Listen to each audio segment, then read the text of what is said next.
Pembangunan situs bersejarah di wilayah Kabupaten Mojokerto dalam beberapa tahun terakhir menarik perhatian besar dari masyarakat. Betapa tidak, sejumlah situs yang ditemukan ternyata sangat luas. Seperti situs Klinterrejo atau situs Tribuana Tunggadewi misalnya yang telah diekskavasi hingga 4 kali, diyakini memiliki luas hingga ratusan meter persegi. Sehingga tak heran jika banyak kalangan kemudian menjustifikasi situs Klinterrejo sebagai istana Ratu Majapahit Tribuana Tunggadewi. Namun belakangan, justifikasi tersebut ternyata dibantah oleh BPJB Jawa Timur. Berdasarkan temuan yang diperoleh, BPJB masih meyakini situs Klinterrejo sebagai tempat pemujaan karena benda-benda atau bangunan yang ditemukan dalam ekskavasi masih terbatas pada benda atau bangunan yang mengarah ke pemujaan. Bukan benda atau bangunan yang mengarah pada hunian atau tempat tinggal penguasa atau istana. Demikian juga dengan situs Kumitir yang ada di Dusun Bendo, Desa Kumitir, Kecamatan Jatirejo, Kabupaten Mojokerto yang luasnya diperkirakan mencapai 6 hektar. Banyak pihak yang kemudian meyakini dan membuat statement bahwa situs Kumitir merupakan istana salah satu penguasa di Majapahit. Saat dikonfirmasi mengenai hal ini, Ketua Ikatan Ahli Arkeologi Jawa Timur, Ismail Lutfi, membantahnya. Bahkan mewakili BPJB Jawa Timur, Ismail Lutfi dengan tegas menyatakan BPJB belum pernah membuat statement mengenai fungsi dari situs Kumitir di masa lalu. Sebab untuk menyebut situs Kumitir sebagai istana hanya dengan modal temuan dinding yang berukuran besar, menurut arkeolog senior ini masih sangat berat. Menurut Ismail Lutfi, untuk menyebut situs Kumitir sebagai istana harus ada dukungan data artefaktual lain yang bukti adanya bekas hunian harus lebih mencolok. Sementara di situs Kumitir yang ditemukan hanya berupa dinding keliling saja. Bahkan dinding yang sisi utara dan selatan juga masih belum seluruhnya dibuka. Menurut Ismail Lutfi, masih terlalu dini dan belum ada dasar bukti yang kuat untuk menyebut situs Kumitir sebagai istana. Apalagi istana yang mengarah pada salah satu penguasa di Majapahit. Untuk memastikan situs Kumitir sebagai istana, Ismail Lutfi meminta masyarakat maupun pihak-pihak yang mengklaim istana Majapahit untuk bersabar dan menunggu seluruh proses ekskavasi selesai. Sebab hingga saat ini masih terlalu banyak struktur yang masih belum dibuka.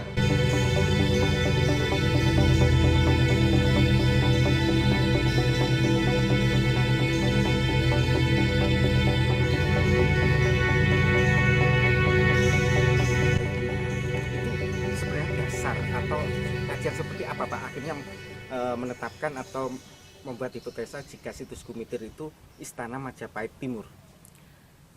Saya mewakili BPJB belum pernah memberikan statement tentang fungsi dari situs Kumitir. Ya, jadi yang kami tegaskan adalah bahwa secara arkeologis terdapat bangunan dinding keliling bujur 4 persegi panjang yang begitu masif ya, dan ada perbedaan antara dinding utara, timur, selatan dan barat. Itu ternyata yang barat ini berbeda karena yang di barat itu bagian dinding luar dan bagian di dalam itu sama-sama halus, dan ini artinya dia bukan penahan tanah semata, tapi dia sudah menjadi dinding, menjadi tembok gitu ya. Sedangkan yang di bagian timur yang paling jelas itu bagian luarnya halus, bagian dalamnya tidak rata. Mengapa? Karena fungsinya dia adalah sebagai talut, sebagai penahan tanah yang ada di dalamnya itu. Karena memang polanya adalah pola, kalau dalam bahasa sekarang, siti inggil, tanah yang ditinggikan. Jadi itu memang kesengajaan tanah itu tinggikan, kemudian harus ada penahan terhadap tanah itu supaya tidak longsor. Jadi memang juga harus tebal temboknya. Nah, persoalan fungsi dari Kumitir ini memang secara arkeologis kita nggak bisa ngomong banyak sebenarnya. Tapi kita harus mendapat dukungan dari data tekstual. Nah, data tekstual yang kita dapatkan itu harus kita kaji lebih teliti lagi. Apakah memang benar apa yang disebutkan dalam data tekstual, apakah itu kakawin atau serat atau babat misalnya, itu memang mengarah pada bangunan di Kumitir itu.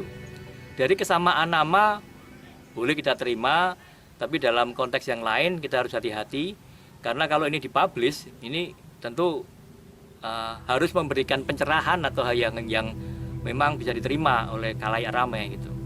Kami tidak berani spekulasi, namun kita akan melihat apakah data di lapangan itu benar-benar terdukung oleh data tekstual.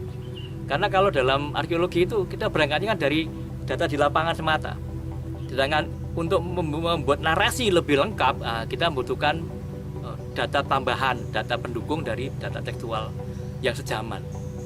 Nah, ini menarik dan ini menjadi PR kami agar nanti dalam membuat narasi ke depan itu memang memperkaya khasanah keperbekalan yang ada di sekitar Trowulan ini.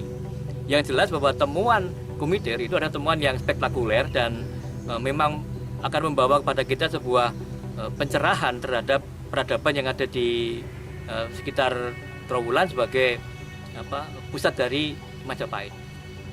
Kalau bukan istana, bisa dijelaskan apa kalau begitu, Pak? Ya, nah jadi begini, untuk menyebut sebagai istana itu kan menurut kami dengan data berupa dinding semata yang keliling begitu memang masih berat ya. Karena untuk istana itu harus ada dukungan data artefaktual yang lain, di mana memang dukungan bukti pemukiman itu memang sangat mencolok. Tapi sayang kita kan baru melakukan ekskavasi pada yang paling utama adalah dinding kelilingnya itu. Itu pun yang bagian utara dan selatan baru merupakan trends atau bagian-bagian uji test pit namanya. Belum sampai seluruh dinding kita buka. Karena juga kita masih berharap di bagian barat itu kita mendapatkan ada potensi gerbang di tengah-tengah. Tapi apakah memang hanya satu gerbang atau one way gate saja, atau di utara selatan ada kemungkinan ada gapura yang lain? Ini kita belum tahu. Yang di timur jelas tidak ada potensi gapura karena memang sudah dibuka semuanya dan tidak ada bagian yang berbeda, semuanya sama itu ya.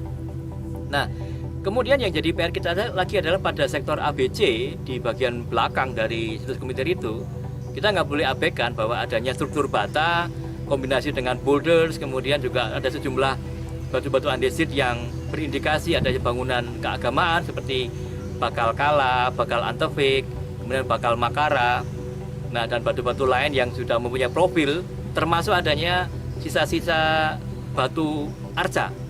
Nah ini harus kita perhatikan juga. Bahkan bisa muncul dugaan, andai kata benar itu sebuah istana di mana bangsawan tinggal, berarti ada dong kombinasi antara pemukiman dan bangunan suci, kan gitu. Nah ini juga masih kita perlu kaji lagi gitu. Jadi kita berharap nanti ke depannya kalau dimungkinkan kita akan ekskavasi bagian tengah, entah beberapa titik agar kita mendapat dukungan data.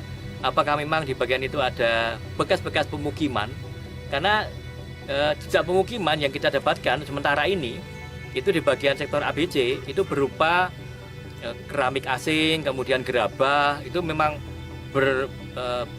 mempunyai kemungkinan berpotensi untuk mengarah pada pemukiman. Tapi juga tidak untuk kemungkinan bahwa itu adalah bagian dari perangkat upacara.